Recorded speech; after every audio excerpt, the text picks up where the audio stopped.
سب تعریف اللہ رب العزت کے لیے ہے جو بے حد مہربان نہایت رحم والا ہے۔ رب العالمین اور قیامت کے دن کا مالک ہے، اس کائنات کا وہی خالق ہے۔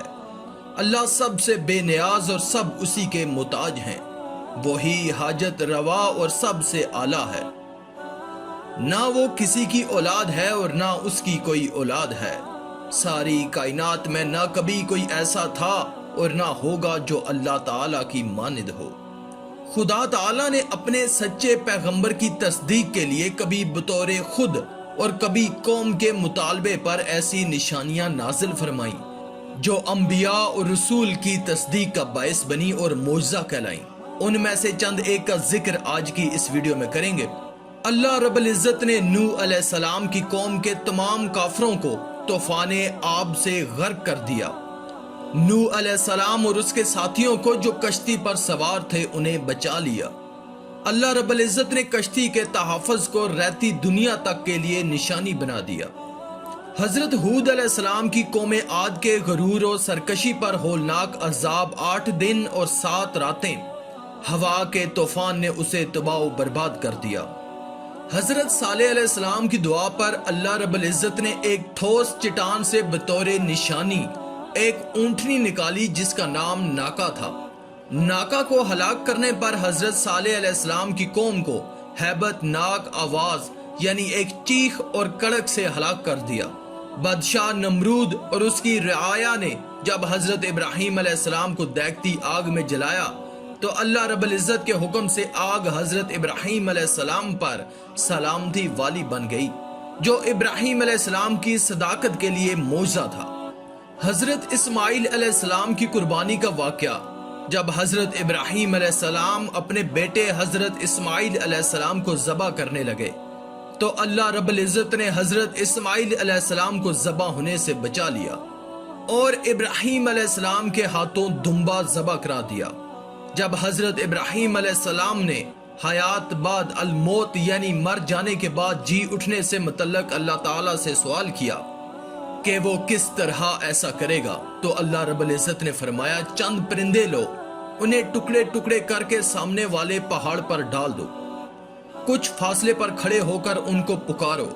حضرت ابراہیم علیہ السلام نے ایسا کیا اور جب انہیں آواز دی تو سب پرندے اپنی اپنی شکل میں زندہ ہو کر اڑتے ہوئے حضرت ابراہیم علیہ السلام کے پاس آ گئے۔ صفا اور مروہ اور حجر اسود اللہ رب العزت کی نشانیاں ہیں۔ قوم لوط علیہ السلام کی تباہی اور بربادی بذریعہ پتھروں کی بارش، حضرت موسیٰ علیہ السلام کے عصا سے اژدہا کا بننا، ہاتھ گریبان میں ڈال کر اور بغل سے ملا کر نکالا تو روشن سفید چمکتا ہوا نکلا۔ حضرت موسیٰ علیہ السلام کا پتھر پر عصا کا مارنا اور اس میں سے 12 چشموں کا بہہ نکلنا۔ حضرت موسیٰ علیہ السلام کا دریا میں عصا کا مارنا، دریا کا پھٹ جانا، موسیٰ علیہ السلام اور اس کے ساتھیوں کا اس میں سے بچ کر نکل جانا، فرعون اور اس کے ساتھیوں کا دریا میں غرق ہونا، منو سلوا کا نازل ہونا، پہاڑوں اور پرندوں کا حضرت داؤد علیہ السلام کے ساتھ اللہ تعالیٰ کی تسبیح کرنا، لوہے کو حضرت داؤد علیہ السلام کے لیے نرم کر دیا، سلیمان علیہ السلام کو پرندوں کی بولیاں سمجھنے کا علم ہونا، تیز ہوا اور جنوں کا حضرت سلیمان علیہ السلام کے تابع ہونا، حضرت ایوب علیہ السلام کا زمین پر لات مارنا، نہانے کے لیے ٹھنڈا پانی اور پینے کے لیے شیریں پانی کا نکلنا، حضرت یونس علیہ السلام کو جب ایک مچھلی نے نگل لیا تو مچھلی کے پیٹ میں وہ کریا و زاری کرنے لگے، اے پروردگار تیرے سوا کوئی معبود نہیں، تو پاک ہے، بے شک میں ظالموں میں سے ہوں۔ اس پر اللہ کے حکم سے مچھلی نے آپ کو ایک صاف جگہ پر اگل دیا اور آپ بچ گئے۔ حضرت عیسیٰ علیہ السلام کی پیدائش خدائی حکم سے ہونا، مٹی سے پرندے جیسا ڈھانچہ بنانا اور اس میں پھونک مارنا تو وہ اللہ کے حکم سے اڑنے لگا۔ اندھے مریضوں کو تندرست کرنا، مردوں کو زندہ کرنا عیسیٰ علیہ السلام کے معجزے تھے جو اللہ رب العزت کی مشیت اور مرضی سے ظہور میں آئے۔ اصحاب کہف اور ان کے کتے کا قصہ اللہ تعالیٰ کی عظیم نشانی ہے۔ اللہ سبحانہ و تعالیٰ نے نبی کریم صلی اللہ علیہ وآلہ وسلم کو کئی معجزات عطا فرمائے۔ قرآن حکیم نبی پاک صلی اللہ علیہ وآلہ وسلم کا عظیم معجزہ ہے۔ حضور پاک نے مسجد حرم سے مسجد اقصی اور مسجد اقصی سے عالم بالا تک جانا۔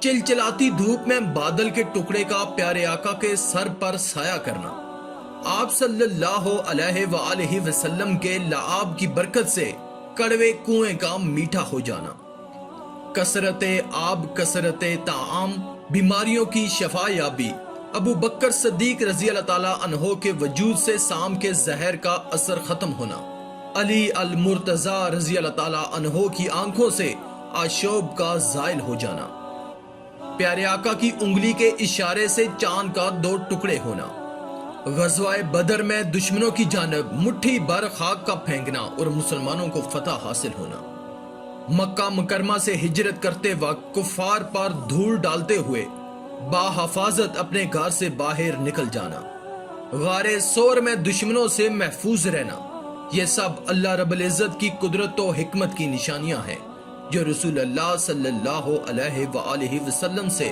ظہور پذیر ہوئیں۔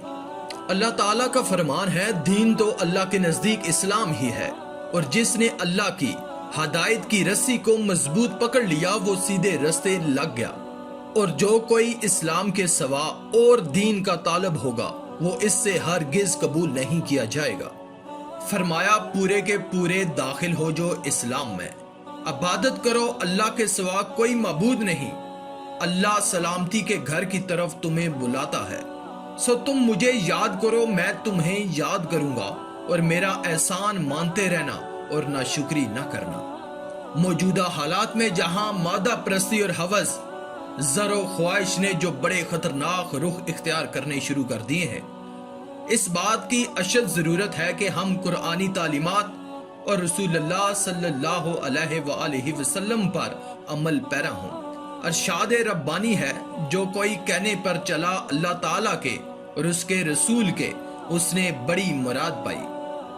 حضور پاک صلی اللہ علیہ وآلہ وسلم نے فرمایا کہ اے مسلمانوں، میں تمہارے درمیان 2 چیزیں چھوڑے جا رہا ہوں، اگر تم نے ان دونوں کو مضبوطی سے تھامے رکھا تو کبھی گمراہ نہ ہوگے۔